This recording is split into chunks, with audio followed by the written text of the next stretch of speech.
हानाकिमी के episode number 5 के starting में हम मिजुकी को यहाँ पर सानो किस कर रहा होता है तो वो उसे पंच मार देती है और उसके मुंह जो है सूज जाता है। क्लास में आता है, उसके दोस्त उसे देख रहे होते हैं। मिजुकी किस के बारे में नोबा से बात करने के लिए आई होती है। नोबा और वो बात कर रहे होते हैं और एक लड़के को देखते हैं जो यहाँ पर देख रहा होता है उसे। वो लड़का उन दोनों को देखकर गुस्सा हो जाता है और हम देखते हैं मिजुकी के लॉकर में अलग अलग चीजें होने लग जाती है, जैसे उसके जूते गीले हो जाते हैं और उसके बेंच पे कुछ लिखा होता है। अब मिजुकी डिसाइड करती है कि वो उस बंदे का पता लगाएगी जिसने ये सब किया। चलिए शुरू करते हैं एपिसोड नंबर 4 को। एपिसोड के 4 की स्टार्टिंग में हम देखते हैं मिजुकी एंड सानो दोनों रूम के अंदर होते हैं। मिजुकी जो है सानो को चेक करने के लिए आई होती है कि वो ठीक है कि नहीं है, बट हम देखते हैं सानो जो होता है उसके करीब चला जाता है और वो उसे किस कर देता है। वो पंच मारती है और वो बाहर की तरफ भागती है। बाहर नोबा होता है, वो यहाँ पर अंदर की तरफ आ रहा होता है। जब सानो उसे किस करता है तो उसे समझ में नहीं आता कि वो क्या करे, इसलिए वो उसे मारकर भागाती है यूजरो के पास। नोबा जो होता है वो यहीं पर गैलरी में देखता है कि वो भाग कर क्यों गई, क्या हुआ उसे। फिर हम देखते हैं कि वो यूजरो के पास बैठकर बोलती है कि मैं सानो को बहुत ज्यादा पसंद करती है। सानो जो है रूम के अंदर होता है, सोच रहा होता है कि उसकी आंख पर चोट कैसे लगी, क्योंकि सानो ने एक वाइन पी ली थी जिसकी वजह से वो सब कुछ भूल गया है। जब वो उठता है तो क्लासरूम के अंदर आता है, जहाँ पर यहाँ पर हम देखते हैं कि मिजुकी शर्मा रही होती है और सभी बच्चे यहाँ पर सानो के पास आकर खड़े हो जाते हैं और कहते हैं कि तुम्हारे फेस पर ये क्या हो गया है। सानो अपने दोस्तों को बताता है कि इसके बारे में मुझे कुछ नहीं पता है, ये रात को किसी ने मुझे मार दिया था तो मुझे याद नहीं है कि ये चोट कैसे लगी है और किसने मुझे मारा है। फिर हम देखते हैं कि यहाँ पर जो मिजुकी होती है वो उसके लिए एक रुमाल लेकर आती है और कहती है कि तुम इसे आंखों पर लगा लो जिससे कि वो ठंडा हो जाएगा। रुमाल देने के बाद वो बाहर चली जाती है और सोचती है कि उसे याद नहीं है कि मैंने ही उसे मारा था, शायद उसको याद नहीं होगा। इसके दोस्त यहाँ पर कहते हैं कि लगता है किसी इंसान ने तुम्हें मारा है यहाँ पंच से। अब जो उसके रूम में रहता है वो आयशा ही होती है, यानी मिजुकी जो उसके रूम में रहती है, तो सभी लोग उसको देखने लग जाते हैं। इसी वजह से वो यहाँ से चली जाती है रूम के बाहर। सानो उसके पास आता है और कहता है कि रात को जब मैं सो रहा था तो तुम मेरे पास आई थी, कंबल मुझे उड़ा दिया था, तो क्या तुमने किया था वो। तो वो कहती है कि हाँ, तुम फ्लोर पर ऐसे ही सो रहे थे, तुम्हें ठंड लग जाती, इसी वजह से मैंने तुम्हें ब्लैंकेट तुम्हारे ऊपर उड़ा दिया। अब वो उसे देख नहीं पा रही होती है क्योंकि उसने उसे किस किया होता है, तो शर्मा रही होती है, तो वो बाहर यहाँ पर चली जाती है। बाहर जब वो जा रही होती है तो रास्ते में देखती है नोबा को, जो यहाँ पर लेटा होता है। इसका नाम नाबा होता है और ये डॉक्टर का भाई होता है, एक तरह का कजन। वो याद कर रही होती है कि उसने उसे किस किया था सानो ने, और वो आकर इसके पास बैठ जाती है और वो पूछता है कि तुम्हारे साथ क्या हुआ है, तुम एकदम से कहाँ जा रही हो। सानो जो है उसके पास जाती है और बैठ जाती है और वो इसके पास बैठकर उसकी बातें सुनने लग जाता है। वो बताती है कि कुछ तो अजीब नहीं हुआ है, बट वो पूछ रहा होता है कि तुम्हारे साथ कुछ ना कुछ तो अजीब हुआ है, तभी तुम्हारे बिहेवियर में चेंज आया है, तो तुम मेरे पास आकर मुझे बता दो। वो उसके करीब आ जाता है। मिजुकी कहती है कि मैं एक लड़का हूँ तो तुम मुझसे प्लीज दूर रहो। तो यहाँ नाबो कहता है कि मैं भी एक लड़का हूँ, तो तुम्हें जो है शर्माने की कोई जरूरत नहीं, तुम मुझे बता सकती हो और तुम चाहो तो हम एक अच्छी मेमोरी बना सकते हैं। वो फिर उसे बताती है कि मैं एक लड़का हूँ तो प्लीज मुझसे दूर रहो। साथ में यहाँ नोबा बताता है कि मैं एक वाइन लेकर आया था, शायद वो वाइन की बोतल है ना, जब तुम पार्टी कर रहे थे उसी सॉफ्ट ड्रिंक के अंदर मिल गई। अब मुझे नहीं पता है, जब बोतल को देखा तो वो बोतल जो है खुला हुआ था, तो मुझे लगता है कि किसी ने उसे पी लिया होगा। अब पता नहीं किसने पी लिया होगा उसे। तभी मिजुकी को समझ में आता है कि लगता है सानो ने यहाँ पर वाइन पी ली थी, जिसकी वजह से उसने मुझे किस कर लिया, और किस करने के बाद उसे याद ही नहीं रहा कि उसने ही मुझे किस किया है और मैंने ही उसे मारा है। पर वाइन पीने वाले को सब कुछ याद होता है। हो सकता है कि वो एक्टिंग कर रहा हो कि उसे कुछ पता नहीं है, टीज करने के लिए यहाँ पर सानो को। उमाबा जो डॉक्टर होता है वो देखता है अपने भाई को, जो कि वो उससे बात कर रहा होता है। एक वो लड़के को देखते हैं जो यहाँ पर दूर खड़े होकर देख रहा होता है कि किस तरह से यहाँ पर सानो और नाबा एक दूसरे से बात कर रहे हैं। अगले सीन में हम देखते हैं कि जब वो अपने लॉकर रूम के पास आती है तो सोच रही होती है कि हो सकता है कि उसने ड्रिंक कर लिया हो गलती से, अब उसको याद भी नहीं हो कि उसने ड्रिंक किया है कि नहीं। जब वो अपने लॉकर रूम को खोलती है तो देखती है कि बहुत सारे यहाँ पर सिक्के नीचे गिरे होते हैं। वो अजीब तरह के एक बैंडेज होते हैं जो सिक्के के शेप में होते हैं। नट्सुका कहता है कि अरे ये क्या हो गया, तुम्हारे लॉकर रूम में किसी ने किया है। उस पर एक पर्चा भी होता है, इस पे लिखा होता है तुम मरोगी। यहाँ पर सानो जो होती है बहुत देर से उसे देख रही होती है, उस पर लिखा होता है आई किल यू। वो यहाँ पर घबराती है क्योंकि एक लड़की है, बट हम देखते हैं कि यहाँ पर सानो आता है और कहता है कि तुम्हारे साथ किसी ने प्रैंक किया है, तो तुम्हें डरने की कोई जरूरत नहीं है, तुम इसे भूल सकती हो और आराम से घर जा सकती हो। नट्सुका कहता है कि अरे तुम कैसे बात कर रहे हो, मैं इसे घर पे छोड़ के आता हूँ। सानो जो होती है वो कहती है नट्सुके को कि अरे कोई बात नहीं, तुम जो हो यहीं पर अपना प्रैक्टिस कर लो, तुम दोनों को वैसे भी प्रैक्टिस करना होता है, मैं अकेले ध्यान से घर चली जाऊंगी। नट्सुका कहता है कि तुम ध्यान से चली जाना। साथ में नट्सुका सोचता है कि यहाँ पर जो सानो है वो बहुत अजीब बिहेव करता है मिजुकी के साथ। मिजुकी जब चली जाती है यहाँ पर हम देखते हैं कि बैडमिंटन टीम के कुछ बंदे यहाँ पर ढूंढ रहे होते हैं मिजुकी को। तो यहाँ पर नट्सुका को लगता है कि ये फिर से दोबारा खेलने के लिए उसे बुला रहे हैं, क्योंकि उसकी स्पीड बहुत ज्यादा तेज है, इसीलिए लड़के यहाँ पर ढूंढते रहते हैं। अब हम देखते हैं कि यहाँ पर मिजुकी जो है वो स्टॉल के अंदर आ जाती है और अपने रूम के अंदर पढ़ रही होती है और साथ में सोच रही होती है कि कौन ऐसा बंदा है जो उसे हिट करने लगा है, ऐसा कौन सा काम किया है जिसे जो उस लड़के को उसके लिए हेट पैदा कर दिया है। वो सोचती है कि मैं उसके बारे में भूल जाती हूँ, हो सकता है किसी ने प्रैंक किया हो। मिजुकी उसे भूल कर पढ़ाई करना स्टार्ट कर देती है। थोड़ी देर बाद हम देखते हैं रूम में एंट्री हो जाती है यहाँ पर सानो की। सानो रूम के अंदर आता है और कहता है कि तुमने जो मेरी हेल्प करी उसके लिए थैंक यू। वो कहती है कि वेलकम बैक, तुम घर पर आ गए हो, अब तो कोई दिक्कत वाली बात नहीं है। और साथ में उसे रिलीफ मिलता है क्योंकि मिजुकी को डर लग रहा होता है अकेले। उसे लगता है कि वो धमकी किसी ने दी है और वो उसके ऊपर कोई हमला करने के लिए आएगा, बट ऐसा कुछ नहीं होता है। तो वो यहाँ पर देखती है कि सानो रूम के अंदर आ जाता है, तो सानो जो है बहुत ज्यादा खुश होता है। मिजुकी भी बहुत ज्यादा खुश होती है, ऐसा इसीलिए क्योंकि उसने जो पहली बार किस की थी वो यहाँ पर सानो के साथ किया था। उसने पहला किस, और उसका पहला किस इतने अच्छे इंसान के साथ हुआ, वो सोचकर बहुत ज्यादा खुश होती है। और वो उसकी बचपन से फैन है इसी वजह से भी। जब वो इस बात को रियलाइज करती है कि जिस इंसान को वो फॉलो करते करते यहाँ पर जापान में पढ़ने के लिए आई थी, उसी इंसान ने उसे पहला किस दिया और वो किस पाकर उसे बहुत अच्छा लगा, और ये सोचकर वो नीचे बैठ जाती है। अगले दिन हम स्कूल में देखते हैं कि इस बार लॉकर के अंदर कुछ है या नहीं है। तो जब वो लॉकर खोलती है तो कुछ दिखता नहीं है, बट जब वो शूज उठाती है तो देखती है कि उसका शूज पूरा गीला हो चुका है, यानी उसके जूते में किसी ने पानी डाल दिया है। सानो अपने मन में सोचती है कि अरे बार बार कोई ना कोई प्रैंक करता जा रहा है, मैं यहाँ पर प्रैंक करने के लिए नहीं आई हूँ, मैं यहाँ पर सानो के लिए आई हूँ। सानो जब गेम खेलेगा तो मैं उसे देखूंगी और मुझे अच्छा लगेगा, और इवन कि उसने मुझे किस भी कर दिया है तो मुझे इन सब चीज़ों में नहीं पड़ना है, और मैं जो हूँ अभी यहाँ से फन करने वाली हूँ इन सब चीज़ों को भूल कर। और वो दोनों को पकड़ के हाथ तो कहती है कि चलो चलते हैं क्लास में, क्लास अटेंड करने के लिए। हिसाब से क्लास को अटेंड करना ज़्यादा जरूरी है और फन करना ज़्यादा जरूरी है, उससे मेमोरीज बनती हैं, ना कि ये प्रैंक करना और प्रैंक से डरना। तो वो उन दोनों का हाथ पकड़ के यहाँ पर चली जाती है क्लास के अंदर। फिर हम देखते हैं क्लास के बाहर यहाँ पर फोन के अंदर कुछ दिख रहा होता है सानो।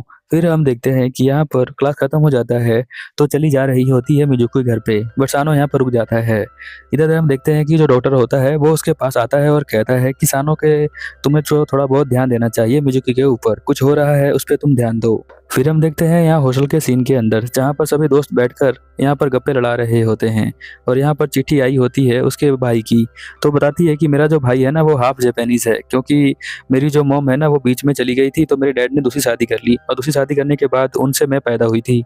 इधर हम देखते हैं कि जो हमारा सानो होता है वो फोन पर देखता हुआ आ रहा होता है, और वो उसे बोलती है कि तुम फोन पर क्या देख रहे हो, तुम्हें आगे देख के चलना चाहिए। तभी हम देखते हैं कि यहाँ पर एक लड़का आता है जिसका नाम नाको होता है। नकाओ जो है यहाँ पर बेइज्जती कर रहा होता है मिजुकी की। वो कहता है कि तुम जो जब पैदा हुई थी तो तुम्हें सब कुछ खुद ही मिल गया होगा, तुम्हें स्पून फीडिंग की गई होगी। नकाओ जो वैसा बोल रहा होता है तो यहाँ पर नटसुके को बहुत ज्यादा गुस्सा आता है और कहता है कि तुम ऐसा नहीं बोल सकते हो, तो जल्दी से यहाँ से निकल जाओ। नकाओ यहाँ पर कहता है कि तुम कोई गैंगस्टर थोड़ी हो कि तुम मुझे ऐसे बोल रहे हो, मैं तो नहीं जाऊंगा, मैं तो यहीं पर रहूंगा, तुम क्या कर लोगे। तभी हम देखते हैं कि इन दोनों की फाइट के बीच में यहाँ पर नोबा आ जाता है और कहता है कि तुम लड़कों को इतनी लड़ना नहीं चाहिए, तुम्हें आराम से अपने स्कूल लाइफ को एंजॉय करना चाहिए। उनके दोस्तों में से एक दोस्त कहता है कहीं वो नोकाओ तो नहीं है जो यहाँ पर परेशान कर रहा है, या कहीं नाबा तो नहीं है जो तुम्हें परेशान कर रहा है। बट यहाँ पर सभी लोग कहते हैं कि नहीं, नाबा नहीं हो सकता है। वो नाबा कहता है कि अरे मैं क्यों परेशान करूंगा, मैं ऐसा नहीं कर सकता हूँ। वो कहती है कि चलो छोड़ो इन सब बातों को, कोई दिक्कत वाली बात नहीं है, हम इन बातों को याद करके क्या कर सकते हैं। वो ये बात प्रैंक वाली बात पे कह रही होती है, बट जब वो क्लास के अंदर जाती है तो देखती है कि उसके बेंच के ऊपर लिखा हुआ है एक और नाम कि तुम बेकार हो और तुम चली जाओ इस स्कूल से। तो इस बार वो उसको ध्यान से देखती है और उसे धीरे धीरे गुस्सा आ रहा होता है। तो यहाँ पर हम देखते हैं कि मिजुकी डिसाइड करती है कि इस बार तो मैं उसे छोड़ने वाली नहीं हूँ, इस बार उसके किए का सजा मैं दूंगी और मैं ढूंढूंगी कि वो लड़का कौन है जो ये सब कर रहा है। नत्सुका भी ये सब देखकर बहुत ज्यादा परेशान हो जाता है क्योंकि मिजुकी परेशान होती है। अब हम देखते हैं कि मिजुकी जो होती है जासूसी करना स्टार्ट कर देती है। वो जल्दी से अपने लॉकर रूम के पास जाती है और वो सोच रही होती है कि कब वो आएगा। तब वो जब वो आता है लड़का तो उसका हाथ पकड़ के उसे खींचती है। फिर हम देखते हैं कि वो लड़का कोई और नहीं, यहाँ पर नोकाओ ही होता है। अब नोकाओ जो को देखकर वो चौंक जाती है। वो सोचती है कि अरे तुम क्यों ये सब कर रहे थे, तुम्हें करके क्या मिलेगा ये सब करने के बाद। वो कहता है कि तुमने जो है उससे बात की थी, तुम्हें उससे बात नहीं करना चाहिए था। तो मिजुकी कहती है कि तुम किसके बारे में बात कर रहे हो। वो कहता है कि तुम एक ट्रांसफर स्टूडेंट हो और तुम उसके इतने करीब आ गई हो। मैं सबसे पहले यहाँ पर आया था और मुझे वो नोटिस करता है, ना कि तुम्हें। अब वो तुम्हें नोटिस करने लग गया है। तो यहाँ पर मिजुकी कहती है कि तुम किसके बारे में बात कर रहे हो, कौन नोटिस करने लग गया है। तो वो बताती है कि नोबा, यानी नकाओ जो है वो उस लड़के को लाइक करता है, नोबा को, जो कि डॉक्टर का कजन होता है, इसीलिए वो यहाँ पर चिढ़ जाता है। बट हम देखते हैं कि यहाँ पर जो हमारी मिजुकी होती है ना, वो उसे कहती है कि तुम मेरे से फ्रेंडशिप कर सकते हो, क्योंकि जो तुम्हारी सिचुएशन है वो सेम सिचुएशन मेरी भी है, तो हम दोनों दोस्त बन सकते हैं। मैं भी किसी से प्यार करती हूँ और तुम भी किसी से प्यार करते हो। यहाँ पर हम देखते हैं कि सानो इन दोनों की बातों को सुन रहा होता है। शाम हो जाती है और सानो पेड़ के पास बैठा होता है और हम देखते हैं कि डॉक्टर जो है चाय पीते हुए इन दोनों को देख रहा होता है और वो दोनों घर की तरफ जा रहे होते हैं। और हम मिजुकी को देखते हैं जो अपने मन के अंदर सोच रही होती है कि वो हमेशा से उसके साइड में चलना चाहती थी और वो दिन भी आ गया है। तभी हम देखते हैं कि यहाँ पर काजारुका जो है वो आ जाता है बीच में और काजारुका कहता है कि अरे तुम दोनों कहाँ जा रहे हो। काजारुका को देखते ही यहाँ पर मिजुकी का दिमाग खराब हो जाता है तो वो उसे मारने के लिए आती है तो काजारुका जो है उसे हक कर लेता है और उसे छोड़ता नहीं है। और यहाँ पर वो बात कर रहा होता है सानो से कि सानो तुमने देखा होगा कि मैंने एक नया रिकॉर्ड सेट कर रखा है जिसे कि तुम बिल्कुल भी तोड़ नहीं सकते हो और तुम जो हो इस बार जरूर हारोगे, तो इस वजह से मेरा नया रिकॉर्ड देखकर तुम भाग मत जाना। सानो यहाँ पर कहता है कि मुझे पता है तुम्हारा नया रिकॉर्ड मैंने देखा था ऑनलाइन, तो तुम जो हो इतना ज्यादा अकड़ो मत, मैं तुम्हारा रिकॉर्ड तोड़ दूंगा, अब जल्दी से उसे छोड़ दो और उसे जाने दो। तो वो यहाँ पर छोड़ देता है मिजुकी को और चला जाता है यहाँ से। अगली बार हम देखते हैं कि जो सानो होता है वो प्रैक्टिस करने के लिए यहाँ फील्ड में आ जाता है तैयार होकर। वो भी प्रैक्टिस करेगा तभी उसके जंप रिकॉर्ड को तोड़ पाएगा, इसीलिए वो यहाँ प्रैक्टिस करना स्टार्ट कर देता है और वो पहली बार अच्छे से जंप कर लेता है। जंप को यहाँ पर मिजुकी देखती है और बहुत ज्यादा खुश हो जाती है। प्रैक्टिस करने के बाद वो दोनों घर की तरफ जा रहे होते हैं। सानो कहता है कि तुम्हें जो है मेरे साथ नहीं आना चाहिए, ठंड का समय है, तुम्हें घर पे रहना चाहिए। वो कहती है कि नहीं मुझे देखना था इसलिए मैं आ गई। रास्ते में दो लड़कियां मिलती हैं और कहती हैं आज तक हमने जो है काजारुका को किसी लड़के ने इतनी भयानक तरीके से बात करते हुए नहीं देखा है। मिजुकी तुमने वो बात की थी इसीलिए हम तुम्हें ये रोज देना चाहते हैं और साथ में फ्लावर भी।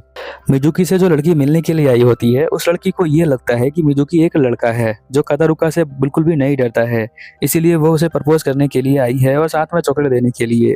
सानो ये सब देखकर हंसता है मन ही मन और कहता है कि तुम्हें चॉकलेट पसंद है तो ले लो। मिजुकी जो होती है उस लड़की का चॉकलेट ले लेती है। फिर वो लड़की बहुत ज़्यादा खुश होती है और कहती है कि थैंक यू।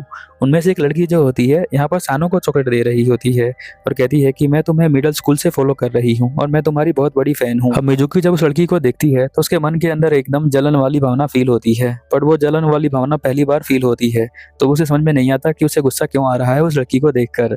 उसके दिल जो है बिल्कुल टाइट हो जाता है। वो कहती है कि मेरा दिल बिल्कुल टाइट हो गया है, मुझे अजीब सा फील हो रहा है, पता नहीं क्यों ऐसा फील हो रहा है बट मुझे गुस्सा आ रहा है इसे देखकर। मैं भी तो उसकी फैन हूँ और इतनी दूर से यहाँ पर जापान के अंदर आई हूँ। वो डॉगी के पास आती है और खिलाते हुए बात कर रही होती है डॉक्टर से। डॉक्टर उसे समझाता है कि जो तुमने फील किया वो कुछ नहीं एक जलन है। जब तुम देखती हो कि तुम्हारा पार्टनर किसी और लड़की से बात कर रहा है और वो भी हंसते हुए तो तुम्हें जलन फील होगी और ये प्यार में बिल्कुल नॉर्मल होता है, तो दिक्कत वाली कोई बात नहीं है। तुम जो हो अपनी फीलिंग्स को बता दो और साथ में ये भी बता दो कि तुम एक लड़की हो, तभी जो है यहाँ पर तुम्हारा बात आगे बढ़ेगी, वरना वो सोचेगा कि तुम एक लड़का हो और तुम्हारी फीलिंग को वो समझ नहीं पाएगा। इसीलिए तुम्हें बताना जरूरी है तुम एक लड़की हो ना कि कोई लड़का। तब जब तुम बताओगी तब वो तुम्हारे फीलिंग्स को समझ पाएगा और तुम्हारी लव स्टोरी थोड़ी सी आगे बढ़ पाएगी। जो डॉक्टर की बात को समझ रही होती है और कहती है कि हाँ आपने लगता है कि मुझे सही बोला है, मुझे जो है कुछ ना कुछ प्लान बनाना पड़ेगा और उसे बताना पड़ेगा कि मैं जो हूँ एक लड़की हूँ ना कि कोई लड़का और मैं उसे प्यार करती हूँ, इसके बारे में भी मैं उसे बता दूंगी। वो कहता है कि हाँ तुम बता सकती हो, अगर ना भी बताओ ना तो कोई दिक्कत वाली बात नहीं है। वैसे मुझे भी एक लड़के से प्यार हो गया है बट उसकी पर्सनैलिटी थोड़ी सी अलग है, ऐसा डॉक्टर बोलता है। डॉक्टर को लड़के से प्यार इसीलिए होता है क्योंकि डॉक्टर जो होता है एक तरह का गे होता है जिसे लड़के पसंद है। इसीलिए हम देखते हैं कि यहाँ पर मिजुकी के फ़ोन पे उसके भाई का मैसेज आता है कि उसका ट्रांसफ़र इधर हो गया है, तो वो उसे देखने के लिए आ सकता है जापान के अंदर। अब मिजुकी किस तरह से हैंडल करती है इस सिचुएशन को, जब उसका भाई आएगा तो उसे लड़की बनना पड़ेगा। अगर वो लड़की बनती है तो कहीं यहाँ पर सानो ना देख ले। इस बार मैंने वॉइस ओवर चेंज करने का ट्राई किया है, तो आप प्लीज नीचे कमेंट में बताएं कि ये वॉइस ओवर कैसा लगा और साथ ही चैनल को सब्सक्राइब करें और मुझे सपोर्ट करें। मिलते हैं अगले एपिसोड में, तब तक के लिए ओवर एंड आउट।